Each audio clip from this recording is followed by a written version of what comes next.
오늘 함께 보실 하나님 말씀은 고린도전서 15장 1절, 2절, 2절의 말씀입니다. 고린도전서 15장 1절, 2절, 2절 말씀입니다. 자, 이 말씀을 우리가 함께 읽겠습니다. 형제들아, 내가 너희에게 전한 복음을 너희로 알게 하노니 이는 너희가 받은 것이요 또 그 가운데 선 것이라.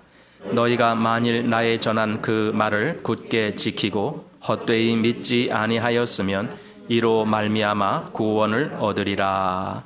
아멘. 우리가 여행을 한다라고 한번 생각을 해봅니다. 장거리 여행을 할 때 한번 생각을 해봅니다. 지금은 그래도 내비게이션이라는 아주 좋은 기계가 있어서 길을 잃을 염려가 없지만 전에는 그런 것이 없었습니다. 당연히 스마트폰 이런 것도 없었습니다. 어디 간다 저 시골 같은데 이런 데 가면은 아무리 길을 잘 미리 조사해보고 뭐 지도를 보고 막 이렇게 한다 할지라도 가다 보면은 또 이상한 길로 빠질 때가 많습니다. 그럴 때쯤 당황합니다. 내가 도대체 어디에 있는 건가? 더군다나 그때가 낮이 아니고 밤이라면은 정말 막막합니다. 보이는 데는 없고 어디가 동쪽인지 서쪽인지도 분별이 안 되는 그러한 시점에서 내가 어느 쪽으로 가야 할까? 이제 이게 막막합니다. 다행히 이제 뭐 지나가는 사람이라든가 있으면은 얼른 내려서 이제 물어보기도 하지요. 어느 쪽으로 가야 합니까? 하고. 그러나 그렇지 않으면 한참 헤맵니다. 그런데요, 저는 이렇게 생각합니다. 신앙은 장거리 여행과 같다라는 생각을 합니다. 시작은 잘했습니다. 옳은 방향으로 갔고 길도 제대로 들었었고 합니다. 그런데 가다 보면은 어느새 나도 모르게 내가 지금 바른 길을 가고 있는가? 내가 바른 위치에 있는가? 이런 것을 한번 생각해 보는 시간이 옵니다. 그럴 때 우리가 과연 우리의 초점을 어디에다 두고 무엇을 바라보고 어느 기준으로 나가야 할 것인지 이런 것이 상당히 중요하다라고 생각됩니다.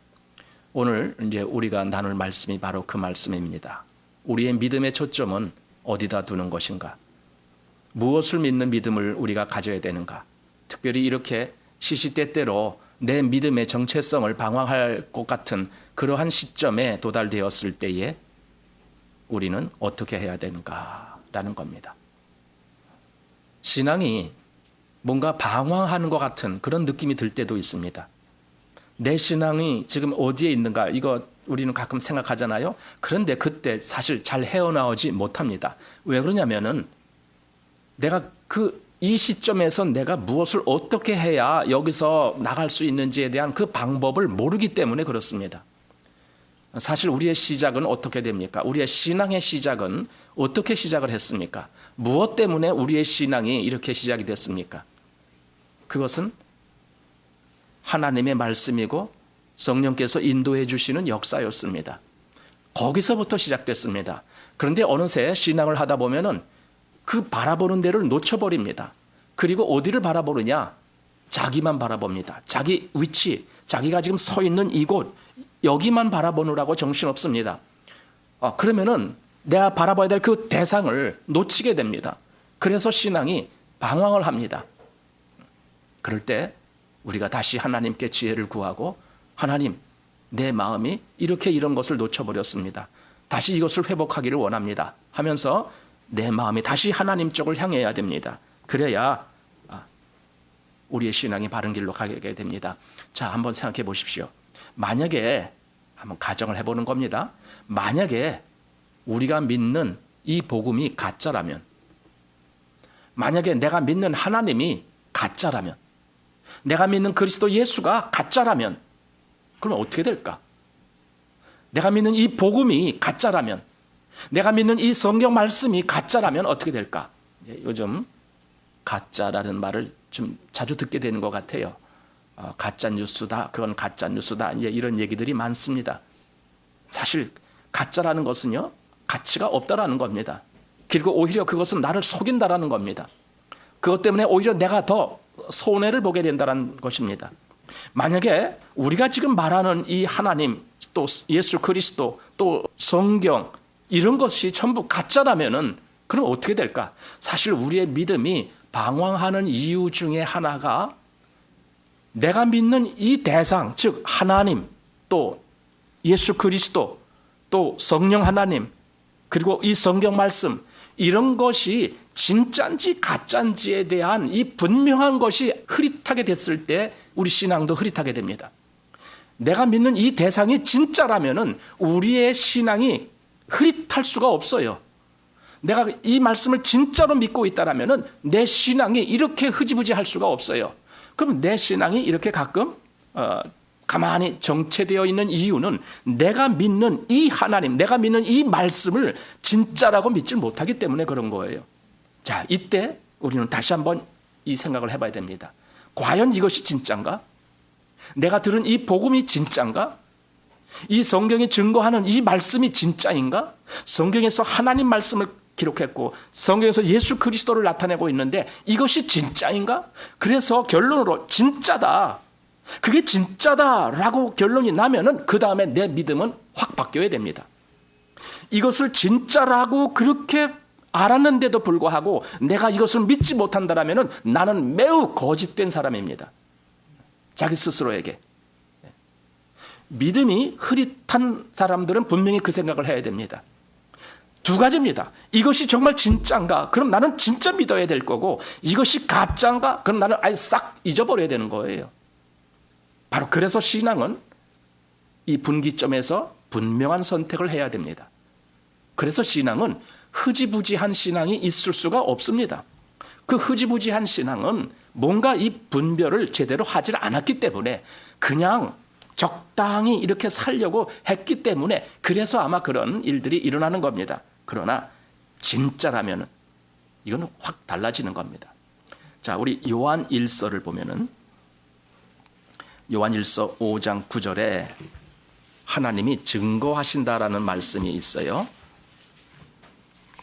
자, 요한 1서 5장 9절 말씀에 이렇게 되어 있습니다. 만일 우리가 사람들의 증거를 받을진대 하나님의 증거는 더욱 크도다. 하나님의 증거는 이것이니 그 아들에 관하여 증거하신 것이니라. 자, 여기 이제 물론 하나님의 증거가 그 아들에 관하여 증거하신 것이라고 했는데 제가 오늘 보고 싶은 말씀은 최소한 하나님이 무언가를 증거하셨다라는 사실이에요. 누구한테? 우리에게. 그죠? 하나님이 무언가를 우리에게 증거를 하셨어요. 그 하나님께서 이 온 우주를 만드신 그 하나님께서 우리에게 무언가를 증거해 주셨다고요. 그러면 우리가 그걸 어떻게 받아야 될까? 예. 하나님이 증거하셨는데 아니 이 세상에서 옛날 같은 경우도 한번 생각해 봅니다. 임금님이 뭔가를 말씀하셨으면은 당연히 그 밑에 있는 신하들은 물론이거니와 온 백성들도 그 임금님 말씀에 그대로 따라야 되죠. 그 임금님 말씀에. 그런데 하나님이 무언가를 증거하셨는데 내가 그 증거를 그냥 관심도 안 가지고 시지부지하게 여기고 만약에 그렇다라면은 그러면은 나는 정식으로 나는 하나님을 도전하는 자가 되는 거예요. 사실 우리는 성경에서 하나님을 알지 못하는 사람들을 성경이 증거하는 바대로 보면은 하나님과 원수라고 되어 있습니다. 하나님과 원수, 이것은 단지 그냥 하나님과 멀리 떨어져 있다는 존재가 아니라 하나님을 대적한다는 의미입니다. 원수라는 개념이 그렇습니다. 하나님을 공격하는 거예요. 어찌하든지 하나님을 그냥 쓰러뜨리는 그런 마음을 갖는 거, 이게 원수라는 겁니다. 사실은 그 마음이 사단에게 있거든요. 만약에 하나님이 성경에서 우리를 하나님을 믿지 아니하는 사람들을 다 원수라고 그렇게 말을 했다면 우리는 사단과 똑같은 마음을 갖고 있다, 그 말씀이거든요. 이거 심각한 말씀입니다. 그래서 이렇게 똑같이 하나님을 원수로 생각하는 사람이 어떻게 천국에 갈 수가 있습니까? 누가 이제 그걸 증거했다라고 이제 그 스포전 목사님 그 말씀에 거기에 나와요. 뭐 아마 다음에 나올 것 같습니다. 만약에 이 원수인 이 사람이 만약에 천국에 갔더라면 거기는 정말 힘든 곳이 되는 것이다. 왜냐하면 가만히 보니까 천사들이 찬양을 하는데 누구를 찬양하는 거예요? 하나님을 찬양하는 거잖아요. 그런데 보세요. 그 하나님이 나와 원수야. 내가 거길 갔더니 나의 원수를 찬양하고 있어. 얼마나 신경이 곤두설까요? 거기 있는 그 모든 것들이 다 그 나의 원수의 소유야. 그 아들 예수 그리스도 원수의 아들이야. 그럼 나는 어떡할까요? 그래서 그 설교해 보니까 그렇게 돼 있어요. 이 사람은 아마 하나님께 간청할 것이다. 나를 빨리 지옥으로 보내주십시오라고. 왜냐하면 그 천국에 있는 것이 너무 고통스러워. 자기 원수가 높이 들림을 받고 찬양을 받고 하는 그걸 어떻게 보느냐고요. 그래서 차라리 지옥 가는 것을 갈망하게 될 것이다. 이제 이런 얘기를 한 대목이 나와요. 아마 다음 우리 스프전 설교 거기 보면은 그것이 있을 걸 이제 보게 될 겁니다. 여기 하나님이 증거를 했어요. 여러분, 이거 심각한 문제라고 우리는 생각해야 됩니다. 하나님의 증거를 하시다니. 근데 그 증거가 그 아들에 관한 증거라고 되어 있습니다. 그 아들에 관한 증거가 어디에 있습니까? 라고 질문한다면 이게 바로 그겁니다. 이 성경은 그 아들에 대하여 증거한 하나님의 증거가 다 기록되어 있는 겁니다. 예수님이 실제적으로 말씀하셨잖아요. 모세의 율법과 시편과 또 모든 선지자들이 나를 가리켜 기록한 그 말씀이 이루어져야 하리라. 이렇게 말씀하셨잖아요. 성경은 그 아들을 증거하고 있어요. 근데 그 증거는 하나님이 증거하시는 거예요. 그러니 이 성경을 우리가 어떻게 보느냐. 사실 저는요, 이런 어마어마한 그런 이야기보다도 오늘은 사실은 아주 가볍지만은 아주 날카로운 부분을 우리가 좀 생각해 보고 싶습니다. 그게 뭐냐면은 이 하나님의 증거를 나는 진짜라고 믿느냐 이거예요. 하나님의 증거의 모든 내용을 우리가 다 이렇게 뒤져가면서 그렇게 보진 않아요. 그런데 중요한 건 나는 이 하나님의 증거를 진짜로 믿느냐 이거예요. 이것을 진짜라고 믿는 사람이라면요, 그 믿음은 진짜가 될 수밖에 없어요. 믿음이 어떻게 흐지부지 돼요? 그건 말이 안 되는 거예요. 그 스스로 이중적이 되는 거예요. 진짜라고 믿으면서도 사실은 진짜라고 안 믿는 이런 거짓된 마음, 바로 그것이 흐지부지한 믿음이 돼요. 그런데 이 말씀은 진짜 하나님의 증거고 진짜 예수 그리스도에 대한 증거가 이게 다 사실이야. 이런 마음이 있다라면요, 이 사람은 이것을 진짜로 안 믿을 수가 없어요. 그래서 저는 이렇게 생각합니다. 믿음은 진짜 아니면 가짜다. 예. 요즘 아까 가짜 뉴스 이렇게 얘기가 많았는데 진짜 아니면 가짜예요. 그래서 나는 이 믿음을 어디다 두는 거냐? 이것이 진짜냐 가짜냐 거기에다 두어야 된다라고 생각하는 거예요. 하나님의 증거가 이것이 진짜냐? 예수 그리스도가 이 세상에 오신 것이 진짜인가? 그분이 십자가에서 죽으신 것이 진짜인가? 그분이 사흘 만에 그 죽은 자 가운데서 부활하신 것이 진짜인가? 그리고 그분이 다시 40일 만에 승천하신 것이 진짜인가? 그리고 다시 또 열흘 후에 성령께서 오신 것이 진짜인가? 이런 것이 진짜냐 가짜냐 여기서 확실하게 내가 하나님의 증거가 다 진짜입니다. 이렇게 내가 그 말씀을 믿을 수 있다면 그 순간부터 그 사람의 믿음은 확 바뀝니다. 그 순간부터. 이것이 우리의 믿음이 때때로 이렇게 방황하고 흐지부지했을 때 우리가 바라보아야 될 아주 중요한 초점입니다. 이것이 진짜인가? 이것이 진짜인가? 만약에 성경이 가짜라면 얼마나 허망하겠습니까? 내가 평생 이 성경 말씀을 믿었다라고 했는데 이것이 가짜라면은 우리의 인생은 얼마나 허비한 것이 되겠습니까? 그런데 그것이 가짜가 아니고 진짜라면 이건 확 바뀌는 겁니다. 우리가 믿는 복음, 그것이 가짜인가? 아닙니다. 가짜가 아닙니다. 진짜입니다. 만약에 그게 가짜라면 우리는 무엇을 믿어야 되는가 방황하게 됩니다. 오늘 우리가 말씀 읽은 본문 잠깐 보시면은 여기 2절에 이렇게 기록되어 있습니다. 너희가 만일 나의 전한 그 말을 굳게 지키고 헛되이 믿지 아니하였으면 이로 말미암아 구원을 얻으리라. 여기 헛되이 믿지 아니하였으면이란 말씀이 나옵니다. 사도 바울이 전한 말씀은 복음입니다. 왜냐하면 1절에 바로 그 말씀을 했기 때문에 내가 너희에게 전한 복음을 너희로 알게 하노니 이렇게 말씀했기 때문에 내가 전한 말 하면 그것은 곧 복음을 의미하는 겁니다. 그러면은 그 복음을 헛되이 믿지 않고 굳게 지켰다면 이겁니다. 이것이 핵심입니다. 그런데 이 말은 헛되이 믿는 사람들도 있다라는 것을 전제로 하는 겁니다. 이 복음을 헛되이 믿는 사람들도 있다 이겁니다. 여러분, 교회가 뭐 하는 곳입니까? 사실 교회 안에는 복음으로 그 모든 것이 움직여지는 곳이에요. 이게 교회입니다. 교회에 속한 사람들은 그 복음에 의해서 사는 사람들입니다. 교회에 속한 사람들은 그 복음을 믿는 사람들입니다. 그런데 교회에서 무엇을 하느냐 이거예요. 우리는 교회에 이렇게 참여합니다. 교회 모임에 참여합니다. 우리 예배당에 나와서 같이 예배도 드립니다. 같이 만나기도 합니다. 무엇 때문에 그럽니까? 거기에 나의 초점이 어디에 있습니까? 거기에 복음에 있습니까? 아니면 다른 데 있습니까? 그저 사람들 만나는 즐거움에 있습니까? 그저 내가 심심해서 한번 와보는 것입니까?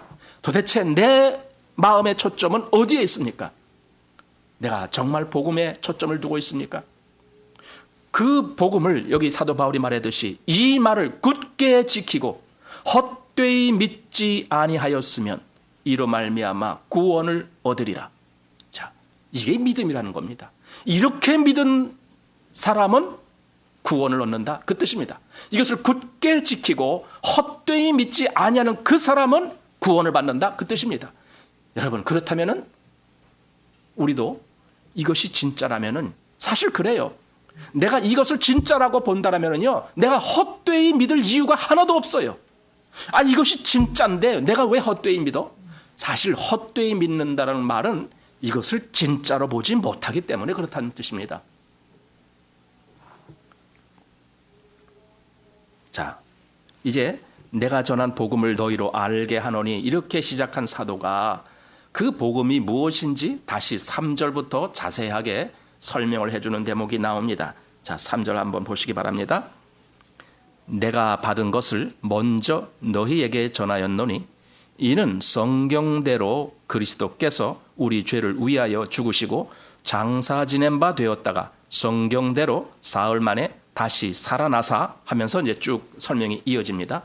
자, 사도는 내가 받은 것을 먼저 너희에게 전하였노니 이렇게 말합니다. 사도도 사실은 처음부터 이 복음을 알게 된 것은 아니었습니다. 그도 어느 땐가 이 복음을 알게 된 날이 있었습니다. 그때 그는 그 복음을 받아들였습니다. 그 복음을 믿게 됐습니다. 그리고 자기가 받고 자기가 믿은 그 복음의 말씀을 이제 또 다른 사람들에게 전한 겁니다. 그 중에 여기 이제 고린도 교회가 있는 거예요.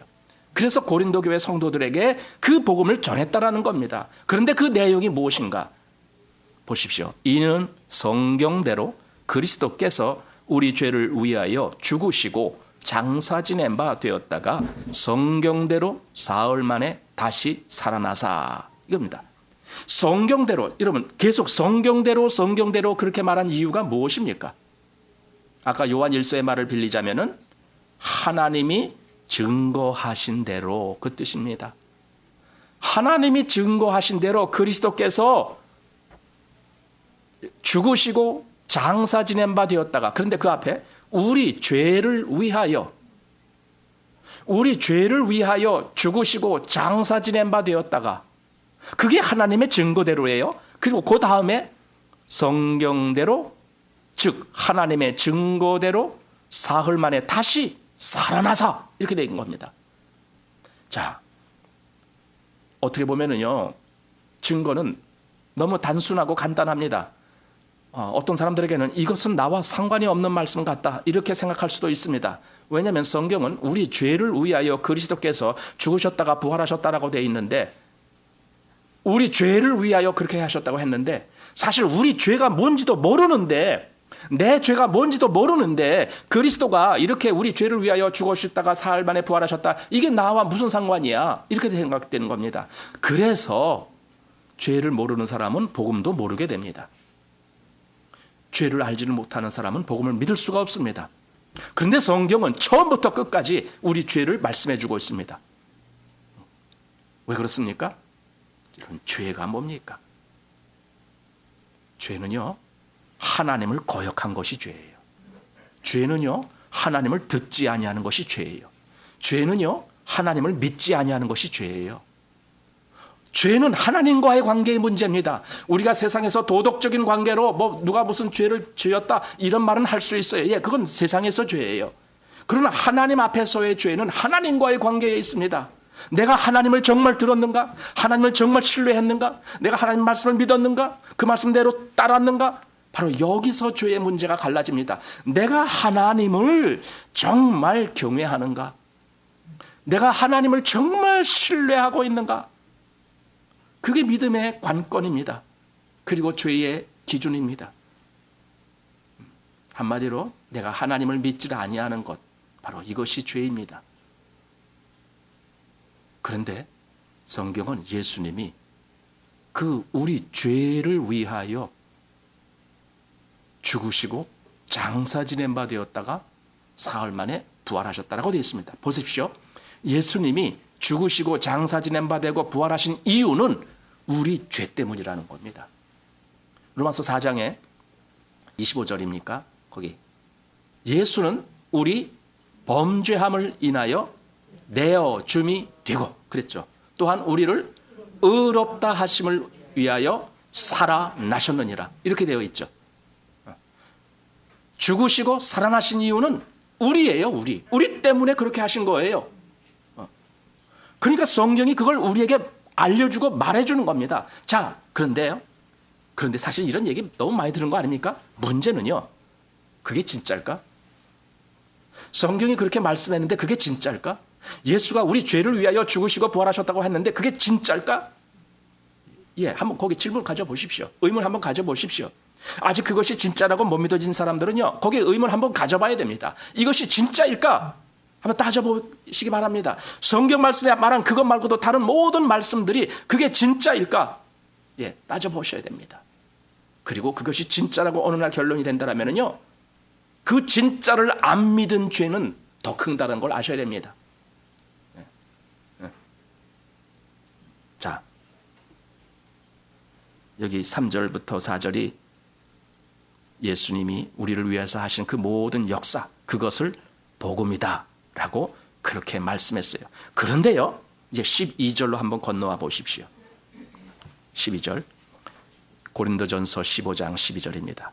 그리스도께서 죽은 자 가운데서 다시 살아나셨다 전파되었거늘 너희 중에 어떤 이들은 어찌하여 죽은 자 가운데서 부활이 없다 하느냐. 여러분, 지금 사도가 말씀하고 있는 내용은요, 고린도 교회에 거기에 같이 있는 어떤 사람들, 여기 그 말입니다. 너희 중에서 어떤 사람들은 이렇게 되어 있습니다. 그 외부인들이 아닙니다. 정말 교회도 안 다녔던 그런 생판 하나님 모르는 그런 사람들 얘기하는 거 아닙니다. 그런 사람들은 당연히 아무것도 알지 못하고 믿지도 못합니다. 그런데 문제는 여기 이 사람들은 그 고린도 교회에 같이 있었습니다. 그런데 부활을 믿지 못하는 겁니다. 예, 여러분, 우리가 믿는 믿음의 기준은요, 내가 그것이 납득되고 이해되고 또 그럴 만한 어떤 정황을 내가 알았기 때문에 믿는다? 이거 아닙니다.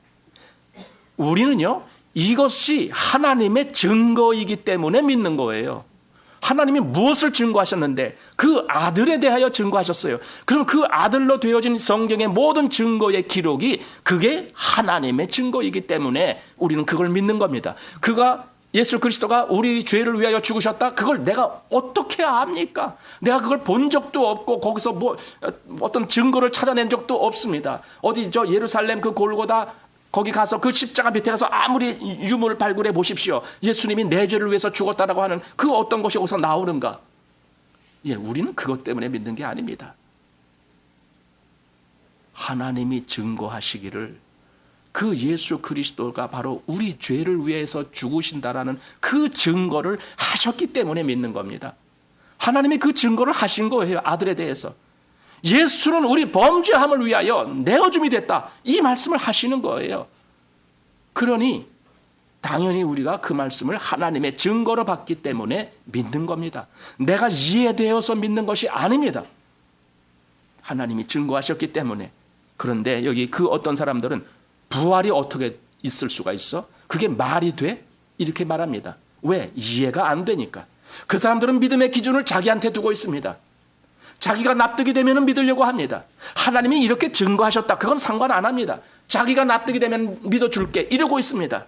여러분, 이게 바로 믿지 않는 마음이에요. 고린도 교회 내에 속해 있는 어떤 사람들이 이러고 있었던 거예요. 왜 그걸 못 믿습니까? 그는 아직도 하나님의 증거라는 개념을 모르기 때문에 그래요. 그는 아직도 자기 이해만을 믿으려고 하는 마음이 있어서 그래요. 바로 이것이 헛되이 믿는 거. 아까 거기 2절 말씀에 그랬잖아요. 너희가 만일 나의 전한 그 말씀을 굳게 지키고 헛되이 믿지 아니하였으면, 바로 이 말씀할 때에 헛되이 믿는 사람들이 아직도 자기 기준으로 믿는 사람들이에요.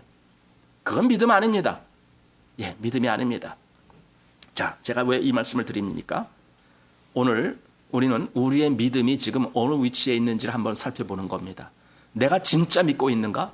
아니면 내가 방황하고 있는가? 그렇다고 내가 하나님을 안 믿는다라고 말은 안 하는데, 나 믿고는 있어. 아, 예수님 나 믿지. 이렇게는 말을 하는데, 근데 내 신앙은 방황하고 있어요. 왜 그럽니까? 진짜라고 생각 안 해서 그래요. 하나님의 증거가 진짜라는 그 확신이 없기 때문에 그래요. 아직 그는 이 성경을 보는 마음이 진짜로 믿지 못하기 때문에 그래요.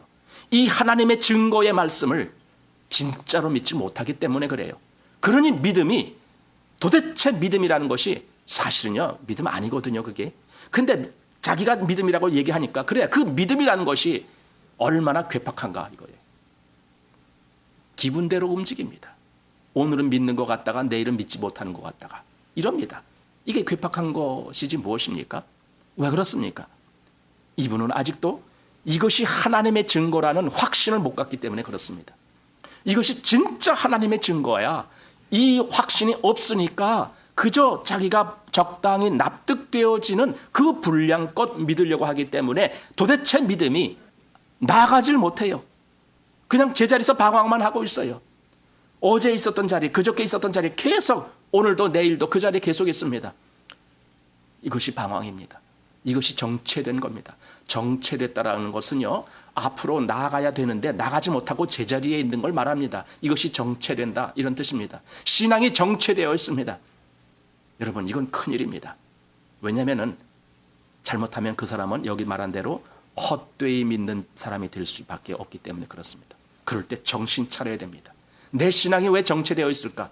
내가 무엇을 바라보고 있을까? 내가 참으로 하나님의 증거를 진짜로 믿는 것인가? 여기서 다시 한번 돌이켜지길 바랍니다.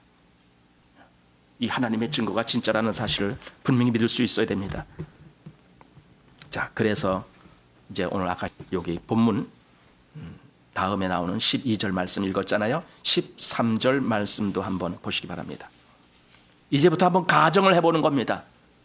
이것이 가짜라면 하고 가정을 해봅니다.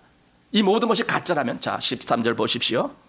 만일 죽은 자의 부활이 없으면, 자, 이 말이 뭡니까? 한마디로 부활이 가짜라면 그 뜻이에요. 예? 근데 이제 말은 좀 고급스럽게 했지만 우리가 노골적으로 말하면 그 뜻입니다. 부활이라는 게 가짜라면, 만일 죽은 자의 부활이 없으면 그리스도도 다시 살지 못하셨으리라. 자, 또 14절. 그리스도께서 만일 다시 살지 못하셨으면, 이것도 한번 가져. 그리스도가 살아났다는 게 그게 가짜라면 그 뜻이에요. 그러면은 우리의 전파하는 것도 헛것이요, 또 너희 믿음도 헛것이며, 또 15절. 우리가 하나님의 거짓 증인으로 발견되리니 우리가 하나님이 그리스도를 다시 살리셨다고 증거하였음이라. 자, 그리고 또 봅니다. 만일 죽은 자가 다시 사는 것이 없으면, 또 그러니까 죽은 자가 산다라는 것이 그게 가짜라면 그 뜻이에요. 그러면은 하나님이 그리스도를 다시 살리시지 아니하셨으리라. 자, 또 16절에 또 나옵니다. 만일 죽은 자가 다시 사는 것이 없으면 그리스도도 다시 사신 것이 없었을 터이요. 또 17절 그리스도께서 다시 사신 것이 없으면 그게 가짜라면 그 뜻이에요. 너희의 믿음도 헛되고 이겁니다. 헛된 거예요. 뭘 믿었다라는 겁니까? 그 믿음 헛된 겁니다. 그리고 아무리 열심히 믿었다라고 해도 그게 가짜라면 다 헛된 믿음입니다. 여러분 나는 정말 진짜 믿고 있어 진짜 믿고 있어 하는데 그 사람이 무엇을 믿는지를 알아야 됩니다. 뭘 믿고 있는데 당신이 하나님의 증거를 믿고 있는 거야? 아니면 당신이 생각하는 그 어떤 것 그것을 믿고 있는 거야? 뭘 믿고 있는 거냐고요. 예. 그리스도가 다시 사신 것이 없으면요 우리 믿음도 가짜예요. 예. 가짜. 다시 여기 17절 그리스도께서 다시 사신 것이 없으면 너희의 믿음도 헛되고 너희가 여전히 죄 가운데 있을 것이요. 죄 문제가 해결이 안 된 거예요. 그러니 그 사람이 어떻게 천국을 가요? 어떻게 구원을 받아요? 죄 문제가 해결이 안 돼 있는데 안 됩니다. 그거 아닙니다. 자, 그래서 나는 이 고린도전서 15장이요 진짜 우리의 믿음을 한번 싹 분석해보는 그런 시점인 것 같아요. 너가 정말 믿었느냐? 너가 진짜 믿고 있느냐? 너가 정말 하나님의 이 증거를 진짜라고 보고 있느냐? 이 아주 신앙의 분기점에서 뭔가를 갈라놓는 것 같은 그런 시점이 여기 고린도전서 15장인 것 같아요. 자, 좀 더 계속 보겠습니다. 18절입니다. 또한 그리스도 안에서 잠자는 자도 망하였으리니 하면서 또다시 19절에 또 가정해서 말을 합니다. 만일 그리스도 안에서 우리의 바라는 것이 다만 이 생뿐이면 이겁니다. 이것도 그러니까 우리가 전혀 천국이라는 데를 못 간다. 그저 이 세상에서 살다가 죽으면 그걸로 땡 하고 끝이다. 만약에 이렇게 본다라면 그겁니다. 그러면은 모든 사람 가운데 우리가 더욱 불쌍한 자리라 이렇게 돼버리는 겁니다. 왜? 우리는 진짜 믿고 있는데 그럼 이게 가짜라면 우리가 정말 여지껏 가짜를 믿은 사람이 돼버리잖아요. 그러니 얼마나 불쌍한 사람이에요. 여러분 제일 불쌍한 것이 뭡니까? 인생을 우리의 인생에게 주어진 것은 뭐 누구에게나 다 이렇게 정해진 것이 있습니다. 뭐 어떤 사람 조금 더 오래 살고 어떤 사람은 조금 더 짧게 살고 뭐 그런 거 있습니다. 근데 가만히 보면은요 그건 별 의미가 없다라고 보여져요. 과거에 우리가 보는 그 신앙의 선배들 보면은요 기껏해야 한 50 몇 살 정도 그 정도밖에 못 살았어요. 우리가 유명한 저분 참 유명한 분이야 이렇게 아는 그런 분들 보면 대개가 50대 정도의 그분들은 다 돌아가셨어요. 그런데 그분의 인생을 한번 보는 거예요. 인생이 얼마나 가치 있는 인생을 살았는가. 그분이 예를 들어 뭐 종교 개혁을 한 루터니 칼빈이니 이런 사람들 한번 생각해 보세요. 그분들이 그 짧은 인생 지금 보면 짧은 인생이죠. 50대니까. 그런데 그 50대를 살면서 얼마나 가치 있는 인생을 살았는가. 그러니 인생이 얼마나 길게 사느냐 그건 별 의미가 없어요. 짧게 살든 길게 살든 그 인생을 어떻게 가치 있게 살았느냐 이것이 더 중요한 문제라고 보여집니다. 자, 그렇다면은 믿음에 있어서도 저는 똑같다라고 봅니다. 믿음 생활 오래 했다. 사실은 그건 별 의미 없어요. 내 믿음이 어떤 믿음이었느냐 이것이 더 중요한 거예요. 진짜 믿음이었느냐 아니면 형식만 따르는 믿음이었는가 남 흉내만 내는 믿음이었는가 사실 이런 것이 더 중요한 거 아닙니까? 나는 진짜 믿었어. 난 하나님의 증거를 진짜로 믿고 있어. 이렇게 되는 믿음인가요? 예. 그러면은요 그 사람 반드시 구원 얻습니다. 왜냐하면 성경이 증거했으니까. 내가 너에게 전한 이 말을 굳게 지키고 헛되이 믿지 아니하였으면 구원을 얻으리라 그랬으니까. 그러니 우리의 믿음을 이 증거가 진짜라고 믿는 믿음인지 한번 점검을 해야 됩니다. 내가 이 증거를 진짜 믿고 있는가? 근데 아까 고린도 교회에는 그거 어떻게 믿어? 이런 사람이 있었던 거예요. 부활? 그걸 어떻게 믿어? 부활이 그 말이나 돼? 한번 사람이 죽으면 그걸로 끝이지. 봐, 죽은 다음에 장사 지내면 그 몸이 다 썩어버리는데 어떻게 부활이 일어나? 도대체 납득이 안 되는 거예요. 그러니 못 믿겠다 그겁니다. 예, 이건 믿음 아닙니다. 믿음이 없는 사람입니다. 이런 믿음은 믿음 아닙니다. 우리의 믿음은 나에게 있는 것이 아니고 하나님을 바라봄에 있습니다. 하나님의 증거를 바라봄에 있습니다. 하나님이 보내신 그 아들을 바라봄에 있습니다. 또 하나님이 우리 안에 넣어주신 그 성령님을 바라봄에 있습니다. 믿음은 바로 거기를 바라보고 거기서 어떤 일이 있었고 어떤 약속이 있었고 어떤 말씀이 있었는지 그것을 붙드는 것이 믿음이지, 내가 지금 얼마나 알고 있고 얼마나 깨닫고 있고 얼마나 뭘 하고 있고 이렇게 자기를 바라보면 그 사람은 그 즉시로 제자리에서 방황하게 됩니다. 여러분, 오랜 기간 동안 방황을 하신 경험이 있다면 잘 생각해 보셔야 됩니다. 내가 무엇을 바라보고 있는가. 그러니 여기 이렇게 도대체 믿지 못하는 사람들이 이렇게 있는 걸 계속 가정하면서, 만일 죽은 자 가운데서 다시 사는 것이 없다면, 계속 몇 번을 반복해서 사도가 지금 말해요. 만일 그것이 가짜라면, 계속 그렇게 말씀했습니다. 그 말은 다시 말해서 가짜가 아니고 진짜야. 이게 진짜야. 근데 네가 그걸 못 믿고 있는 것뿐이야. 이게 바로 하나님의 증거야. 그런데 네가 그걸 못 믿고 있었던 거야.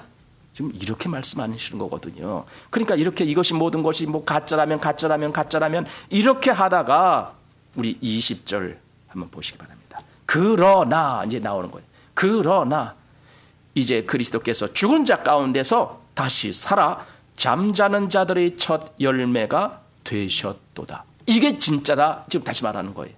그렇게 이것이 진짜일까? 이것이 가짜일 수도 있어. 이거 만약에 이런 것이 없다면 어떡할 거야? 뭐 이렇게 쭉쭉 이야기하다가, 그러나 그리스도가 진짜 살아나셨어 하고 딱 말하는 거예요. 죽은 자 가운데서 다시 살아 잠자는 자들의 첫 열매가 되셨도다. 자, 그리고 그 다음도 봅니다. 사망이 사람으로 말미암았으니 죽은 자의 부활도 사람으로 말미암으리. 그러니까 모든 사람도 그리스도에게 속했다라면은 거기서 똑같은 부활의 능력이 나타난다. 지금 그 말입니다. 왜? 사망도 사람으로 말미암았으니까. 사람 누굽니까? 아담이죠. 아담 때문에 모든 사람이 죽었잖아요. 그러니까 여기 사망이 사람으로 말미암았으니, 그 다음에 죽은 자의 부활도 똑같이 사람으로 말미암다. 근데 그 사람은 누구예요? 여기서는 예수 그리스도. 예수님이 그래서 사람이 되신 이유가 바로 거기 있는 겁니다. 우리처럼 똑같은 사람이 되셔서 죽음에서 부활하시는 그 역사가 있음으로 인해서 우리도 부활한다는 것을 친히 보여주시는 겁니다. 예수님 부활하셨다는 것은 나도 그 안에 믿음으로 거하기만 하면은 똑같이 부활할 수 있다. 이 말씀을 주시는 겁니다. 그래서 사람으로 말미암아 사망이 왔듯이 또한 부활도 사람으로 말미암아 온다. 이렇게 얘기하는 겁니다. 그리고 결론적으로 그 다음 절 22절입니다. 자, 이 말씀을 같이 읽습니다. 시작. 아담 안에서 모든 사람이 죽은 것 같이 그리스도 안에서 모든 사람이 삶을 얻으리라. 이겁니다. 이게 진짜입니다. 아담 안에서는 모든 사람이 죽었어. 예, 그건 뭐 다 인정하는 겁니다. 자, 그렇다면은 그리스도 안에서 모든 사람은 다 살아난다. 이 얘기입니다. 다 살아난다. 그리스도 안에서 모든 사람은 다 살아난다. 여러분, 이것이 진짜라고 믿어집니까? 믿음은요, 성경에서 아무리 많은 증거를 했다 할지라도 그거 못 믿으면 끝입니다. 믿음은요, 내가 성경에서 많은 것을 알지 못했다 할지라도, 이 단순한 말씀이라 할지라도 이것을 내가 진짜라고 믿는 그 순간에 나는 믿음으로 가는 겁니다. 여러분, 믿음이 이런 겁니다. 그래서 그리스도 안에서 모든 사람이 삶을 얻으리라. 이거 말이 좀 어려워요. 삶을 얻으리라 했는데 살아난다, 그 뜻이에요. 이게 지금 그리스도 안에서 모든 사람이 그 생명의 살아남이 있게 된다, 이 뜻입니다. 살아난다. 이게 진짜다, 이겁니다. 여러분, 그러면요, 그 사람은 그 말씀을 믿는 순간부터 오직 그리스도만 바라보고 삽니다. 그 순간부터, 이게 진짜라고 믿는 순간부터. 왜? 자기 스스로를 속일 수가 없으니까. 내가 이것을 진짜라고 믿었는데 삶은 이것을 진짜로 믿는 삶이 아니고 계속 자기 생각대로만 산다? 그럼 이건 자기 스스로에게 속이는 자니까 그건 말이 안 되는 거예요. 이것을 진짜라고 믿는 순간에 나는 이것을 가장 가치 있는 것으로 생각하게 되고 이것을 믿는 믿음으로 내 삶이 바뀌게 됩니다. 그래서 그리스도인의 삶은 오직 예수 그리스도 안에서, 오직 예수 그리스도를 믿는 믿음 안에서 사는 삶이 되는 겁니다. 왜? 그것이 진짜니까. 예, 진짜로 믿으니까. 여러분, 바로 이것이 우리가 지금 믿는 믿음입니다. 믿음은요, 그리스도 안에서 된 일을 사실이라고 받아들이는 겁니다. 그것을 진짜다라고 믿는 겁니다. 믿음은요, 하나님이 그리스도로 말미암아 역사하신 그 모든 역사를 믿을 뿐더러 또한 그리스도로 말미암아 우리에게 주신 그 은혜의 모든 약속들을 똑같이 믿는 겁니다. 왜? 그게 다 하나님의 증거니까. 하나님은 그리스도로 말미암아 어떤 일을 하시도록 그렇게 역사하신 것은 물론이거니와 그 일이 나와 무슨 관계가 있는지도 그것도 말씀하셨어요. 바로 우리 죄를 위하여 그리스도께서 죽으셨다는 것도 말씀하셨어요. 또한 우리를 의롭다 하심을 위하여 그가 살아나셨다고도 말씀하셨어요. 그 모든 역사가 하나님의 증거로 여기 기록되어 있어요. 그러니 우리는 그냥 하나님의 증거를 믿는 거예요. 자, 이제 이 증거에 대해서 조금 더 살펴봅니다. 요한복음 3장 말씀 봅니다. 요한복음 3장 14절 말씀 보겠습니다. 모세가 광야에서 뱀을 든 것 같이 인자도 들려야 하리니 이는 저를 믿는 자마다 영생을 얻게 하려 하심이니라. 여기서 이는 저를 할 때 그 저가 누구입니까? 예수님이시죠. 바로 이제 이게 하나님의 증거입니다. 그 아들 예수 그리스도에 대하여 증거하시는 겁니다. 이는 저를 믿는 자마다 영생을 얻게 하려 하심이니라. 자, 또 16절 말씀 봅니다. 하나님이 세상을 이처럼 사랑하사 독생자를 주셨으니, 그리고 또 말씀합니다. 이는 저를 믿는 자마다 멸망치 않고 영생을 얻게 하려 하심이니라. 자, 그리고 또 18절로도 한번 가봅니다. 저를 믿는 자는 심판을 받지 아니하는 것이요. 그랬습니다. 그러니까 계속 저를 이렇게 예수님을 증거하는 거예요. 이게 예수님을 증거하는 말씀이에요. 이 증거가 나중에 사도로 인해서 로마서에서도 또다시 증거됩니다. 로마서 9장을 보십시오. 자, 로마서 9장 33절 말씀입니다.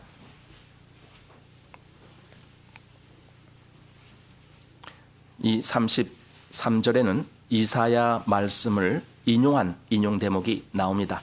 자, 로마서 9장 33절입니다. 기록된 바 보라, 내가 부딪히는 돌과 거치는 반석을 시온에 두노니 저를 믿는 자는 부끄러움을 당치 아니하리라 함과 같으니라. 이겁니다. 저를 믿는 자는 이겁니다. 저를 믿는 자는, 그러니까 저를 믿는 자는, 그 예수 그리스도를 믿는 자는 부끄러움을 당하지 아니한다는 것은요, 그 믿음이 헛되지 않는다, 그 뜻이에요. 이게 진짜다 이거예요. 진짜 하나님의 구원을 그는 받는다, 그겁니다. 이 말씀을 지금 사도 바울께서 여기서 인용했지만 나중에 사도 베드로도 똑같은 말씀을 인용합니다. 그 말씀을 또 인용하는 이유는 중요하기 때문에 그렇습니다. 베드로 보기 전에 여기 로마서 10장에서도 한번 더 보겠습니다. 자, 10장에서도 사도가 어떻게 또 다시 반복해서 증거하는지 여기 10장 11절 말씀입니다. 자, 10장 11절 시작. 성경에 이르되 누구든지 저를 믿는 자는 부끄러움을 당치 아니하리라 하니, 이겁니다. 저를 믿는 자는. 그래서 이제 다시 베드로 전서 2장 말씀을 보겠습니다. 베드로 전서 2장, 여기서도 베드로 사도가 이번에는 그 말씀을 인용한 대목입니다. 자, 베드로 전서 2장 6절입니다. 시작. 경에 기록하였으되 보라, 내가 택한 보배롭고 요긴한 모퉁이 돌을 시온에 두노니 저를 믿는 자는 부끄러움을 당치 아니하리라 하였으니, 이겁니다. 보십시오. 성경을 증거하는 겁니다. 이사야서에서도 증거, 시편에 증거됐고 또 뭐 여러 곳에서 증거된 그분, 신명기에서도 증거된 그분, 너희 중에 나와 같은 선지자 하나를 세우겠다라고 하는 그 모세의 증거, 거기 나오잖아요. 그러니까 성경 곳곳에 그분을 증거했습니다. 이제 다시 신약에 와서 뭡니까? 하나님이 그를 증거했지만 사도들도 로마서에서 그리고 여기 베드로서에서 이 말씀을 그대로 증거했습니다. 저를 믿는 자는 부끄러움을 당치 아니한다. 즉 저를 믿는 자는 절대로 그 믿음이 헛되지 않는다. 이것이 진짜 믿어지느냐 이거예요. 정말이다. 그러면은요, 나는 평생에 내 앞으로 남은 인생 전체가 저를 믿는 그 믿음으로 살아야 되겠다. 이 마음이 싹 들어옵니다. 나는 예수 그리스도를 믿는 믿음으로 살아야 되겠다. 세상이 어떻게 변하든, 세상이 어떻게 요동치든, 누가 나에게 무슨 말을 하든 그런 건 아무것도 나에겐 중요하지 않습니다. 나는 오직 하나님이 증거하신 이 말씀, 이것이 제일 나에겐 중요하게 보입니다. 이것이 믿음입니다. 믿음은 다른 어떤 것보다도 가장 우월한 선택의 위치에 있습니다. 그래서 배타적입니다. 믿음은 배타적인 성격을 갖고 있습니다. 하나님의 증거 외에 다른 모든 것은 나에게는 거의 의미가 없습니다. 오직 하나님의 증거. 그래서 오늘 읽은 말씀 다시 한번 보는 겁니다. 사도가 여기 증거하는 말씀, 고린도전서 15장 1절, 형제들아 내가 너희에게 전한 복음을 너희로 알게 하노니 이는 너희가 받은 것이요 또 그 가운데 선 것이라 하면서 2절 같이 읽습니다. 시작. 너희가 만일 나의 전한 그 말을 굳게 지키고 헛되이 믿지 아니하였으면 이로 말미암아 구원을 얻으리라. 이것이 성경의 증거입니다. 여러분, 오늘은 제가 어려운 말씀 한마디도 안 했습니다. 아니 진짜냐 가짜냐 이거 어려운 말 아닙니다. 그죠?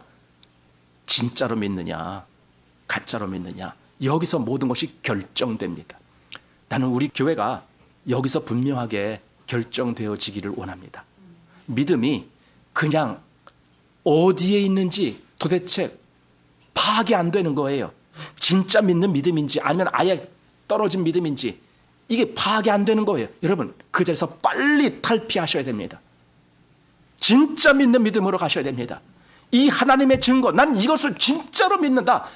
그러면 모든 것이 다 끝납니다. 그 사람에게는 확실한 구원이 보장이 됩니다.